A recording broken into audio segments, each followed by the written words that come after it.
Genius Zirakpur के video lecture series में आपका स्वागत है। आज हम क्लास 10 साइंस चैप्टर 8 हेरिडिटी का एमसीक्यूज करेंगे, मल्टीपल चॉइस क्वेश्चंस। इसमें से मल्टीपल चॉइस क्वेश्चन में क्वेश्चन जरूर आता है, वैसे ये चैप्टर थोड़ा छोटा है। चलिए शुरू करते हैं। 30 क्वेश्चन है, इसमें 5 आपको अनसॉल्व मिलेंगे जिसका सोल्यूशन आप खुद से निकाल सकते हैं। अगर आपको कोई कन्फ्यूजन होगी तो आप हमें कमेंट सेक्शन में लिख सकते हैं। Question 1, pair of contrasting characteristic. हमें ये बताना है कि जब दो करेक्टर हैं जो दोनों कंट्रास्टिंग हैं तो उनको क्या बोला जाता है। Contrasting, a pair of contrasting character in genetics is referred as alleles. इनको एलीलीज बोलता है, ALLE बोला जाता है, एलीलीज।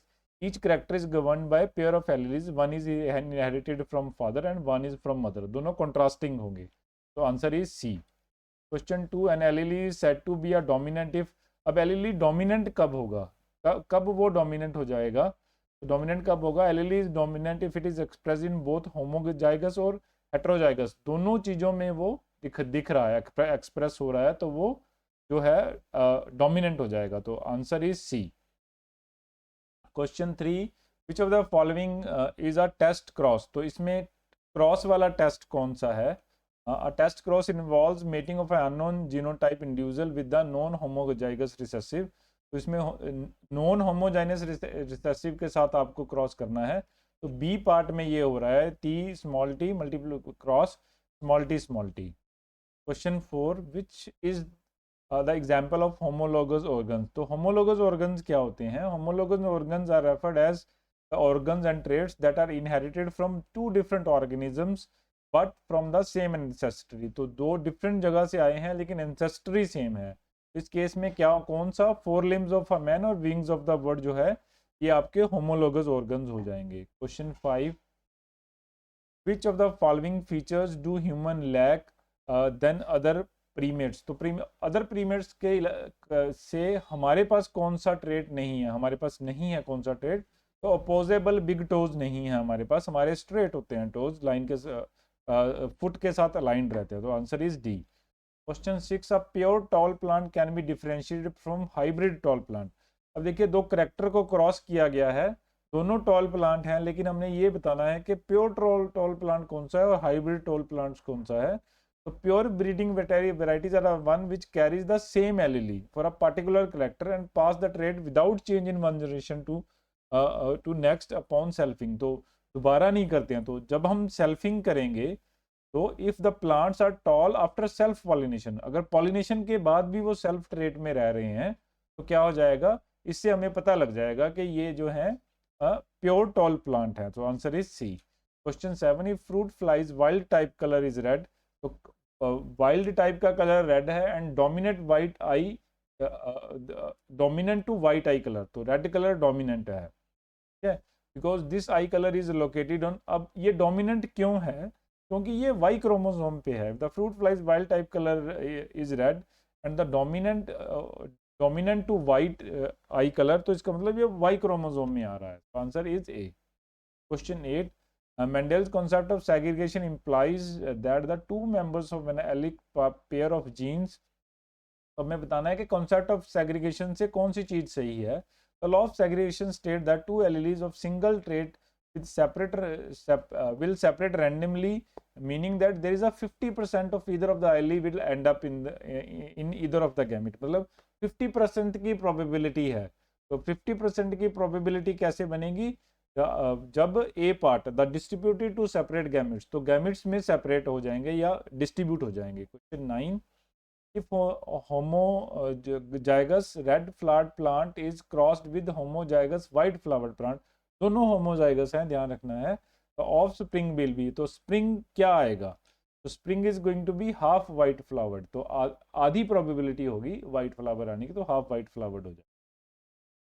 Next question 10, which one of the following is stop evolution. अब हमें ये बताना है कि एवोल्यूशन कब स्टॉप हो जाएगा। एवोल्यूशन तब स्टॉप हो जाता है जब एवोल्यूशन होने के चांसेस खत्म हो जाते हैं by natural selection from the occurring. तो क्या हो जाएगा? If all individual of the population were genetically identical, सारे ही एक बराबर हो जाएंगे and there is no genetic recombination के बाद भी कोई नई स्पीसीज नहीं बन रही है, तो हम उसको क्या बोलेंगे कि एवोल्यूशन खत्म हो गया। So answer is D. Question 11, if the fossil of an organism found deeper in the layers of earth, तो डीप लेयर में जाएगा तो मतलब बहुत पुराना फॉसिल है, देन वी कैन प्रेडिक्ट, तो वो बहुत पुराना फॉसिल हो जाएगा। Extinction of the organism occurred 1000 years ago, बहुत सालों पहले उसका एक्सटिंक्शन हो गया है। तो एक्सटिंक्शन मतलब खत्म हो जाना। 12, Mendeleev experiment consists of a tall T plants, capital T बोला है हमने, bearing violet color with the short pea plant, short pea plant को हमने small t बोला है, bearing white color, तो उसमें white color है, उसमें violet color है। the progeny all bore violet color, सब में violet color आ गया, but almost half of them are short, लेकिन हैं आधे short हैं। this suggests that genetic makeup, हमने genetic makeup बताना है, तो genetic makeup क्या हो जाएगा, the genetic makeup of tall plants depicted by t small t and capital W, क्योंकि capital W में शॉर्ट प्लांट है तो आधे शॉर्ट प्लांट हो जाएंगे। तो answer is C. Question 13, normal maize has a starchy seed, seed starchy है, remain smooth when dry, तो स्मूथ रहता है जब ड्राई हो जाता है। सेम क्रॉस करेंगे अब, a mutant form a sugary seed, sheet sugary हो गया, गो रिंकल्ड व्हेन ड्राई, लेकिन सूखने के बाद रिंकल्ड हो जाता है। तो when the mutant was crossed with the normal plant and the F1 produced as a smooth seed, तो सीड स्मूथ है अब, what would be the relative ratio of different seed types if one is allowed to self जब self cross करेंगे तो कैसे हो जाएगा, तो answer is going to be C part, एक स्मूथ होगा एक शुगरी होगा, 50-50% प्रोबेबिलिटी होगी। Question 14, Mendel formulated some laws which are known as, तो मेंडल ने कौन से लॉज फॉर्म किए थे, लॉज ऑफ इनहेरिटेंस फॉर्म किए थे, उसकी सारी थ्योरी ही इनहेरिटेंस के ऊपर है कि अगर पेरेंट्स के जीन कैसे हैं तो बच्चों के जीन कैसे हो सकते। क्वेश्चन 15, वेसिटिजियल ऑर्गन्स आर, तो वेसिटिजियल ऑर्गन्स कौन से होते हैं जिनकी हमें ज़रूरत नहीं है लेकिन हमारे पास वो ऑर्गन्स हैं। डेफिनेशन देख लेते हैं। वेसिटिजियल ऑर्गन्स टिश्यूज और cells in the body have no apparent function, लगभग फंक्शन उनका खत्म हो गया है, and are considered to be residual part of the part from the past ancestor से हमें ऑर्गन मिल गया है लेकिन हमें उसकी ज़रूरत नहीं है। क्या हो जाएगा, C part, organ reduced due to disuse या नो यूज, बिना यूज के वो रिड्यूस हो गए हैं। फॉर एग्जांपल अपेंडिक्स है तो अपेंडिक्स जो है वेजिटियल ऑर्गन हो जाएगा। Question 16, who out of the following was the strong opinion that acquired the characteristic are inherited, तो किसका ओपिनियन था, ये लामार्क का ओपिनियन था, A part is the answer. ने बोला था कि जो है कैरेक्टर्स हमारे इनहेरिटेड होते हैं। Question 17, guanine pairs are, guanine pairs जो क्या होते हैं, तो गुनाइन और जी बोला जाता है इनको, is one of the 4 nucleoid base found in the nucleic acid of DNA and RNA, DNA के न्यूक्लिक एसिड में पाए जाते हैं। तो इट पेयर्स किसके साथ पेयर करता है, गुनाइन किसके साथ पेयर करेगा, साइटोसाइन के साथ पेयर कर देगा। So it is B part is the answer. Question 18, chemically nucleotides has, तो हमें ये बताना है न्यूक्लियोटाइड्स में क्या होता है। न्यूक्लियोटाइड्स में पेंटोस ग्रुप भी होता है, नाइट्रोजियस ग्रुप भी होता है और फॉस्फेट ग्रुप भी होता है, तीनों ग्रुप्स होते हैं उसमें।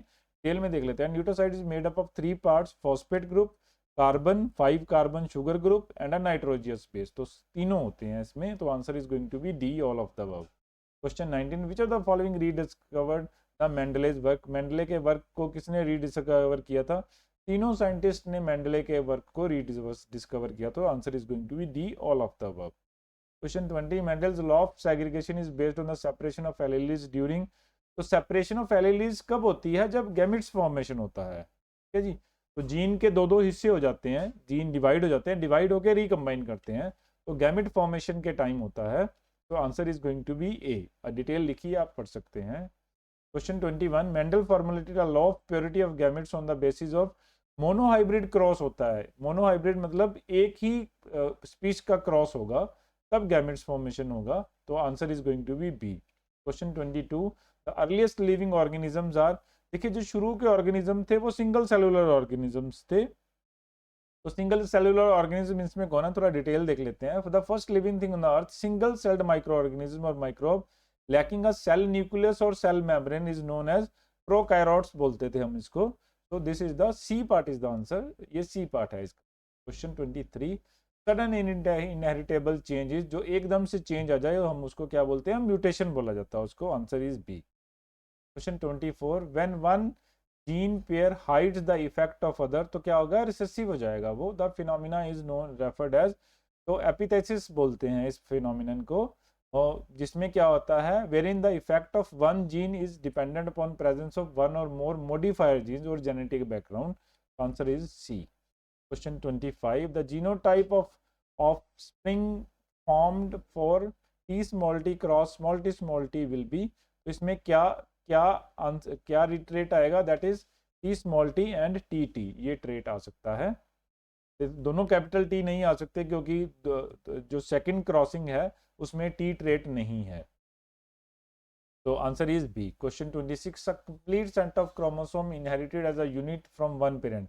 अगर एक ही पेरेंट से सारे क्रोमोसोम ले लिए जाएं तो हम उसको जीमोन बोलते हैं। तो genome describe the complete set of chromosome inherited as a single unit from one parent. एक ही पेरेंट से सारा आ जाए तो उसको जीमोन बोला जाता है। Answer is C. Question 27, which of the following is heterozygous। तो पहले heterozygous की डेफिनेशन देख लेते हैं। heterozygous means that an organ has two different alleles of a gene। तो hetero मतलब different, homo मतलब same, ठीक है। तो homozygous में same हो जाएगा, hetero में different हो जाएगा। तो 10 t small t is heterozygous। तो t small t heterozygous हो जाएगा और t t homozygous हो जाएगा, capital T capital. Question 28, an experiment to prove organic compounds और basis of all life was formed by. ये किसने किया था, ये माइलर ने किया था। Question 29, the idea of survival of the fittest. Survival of the fittest की थ्योरी जो है वो डार्विन ने दी थी। तो answer is a. 30, if two parents have genotype capital A cross small A probability of having a genotype F. देखिए genotype F इसमें available ही नहीं है, उसकी प्रोबेबिलिटी बहुत कम होगी।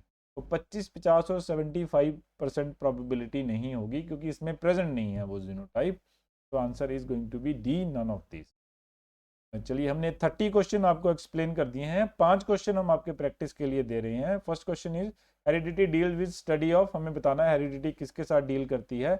अ male child will be born, ये काफी इंपॉर्टेंट है। मेल चाइल्ड कैसे बॉर्न होता है, XX क्रोमोसोम से होगा या XY क्रोमोसोम से होगा। आपने ये भी देखना है कि Y क्रोमोसोम किसके पास होता है और X क्रोमोसोम किस किसके पास होता है, और किसके क्रोमोसोम के ऊपर डिपेंड करता है कि चाइल्ड मेल रहेगा या फीमेल रहेगा। तो ये जरूर कर लीजिएगा। प्रैक्टिस क्वेश्चन 3 है, which one of the following is dominant character according to Mendel. Mendel के हिसाब से कौन कौन से कैरेक्टर डोमिनेंट होते हैं। T4 is hereditary point of. देखिए सिर्फ हेरिडिटरी पॉइंट ऑफ व्यू से बोलना है, विच मैरिज इज नॉट सुटेबल। ऐसा नहीं है कि मैरिज नहीं हो सकती, उसके अपने अपने तरीके हैं उसको सॉल्व करने के, इस इशू को सॉल्व करने के। हमने क्या है, RH करेक्टर है और RH करेक्टर माइनस मतलब RH करेक्टर नहीं है, RH करेक्टर पॉजिटिव मतलब RH करेक्टर है। हमें बताना है कौन सी मैरिज सुटेबल नहीं होती। P5, according to the evolutionary theory formation of new species is generally due to. New species generally क्यों बनते हैं। चैप्टर 8 हेरिडिटरी क्लास 10 साइंस के हमने मल्टीपल चॉइस क्वेश्चन कर लिए हैं। हमने आपको कुछ प्रैक्टिस क्वेश्चन भी दिए हैं। अगर आपका कोई भी सवाल है आप हमें कमेंट सेक्शन में लिख सकते हैं। आपका वीडियो देखने के लिए बहुत बहुत धन्यवाद।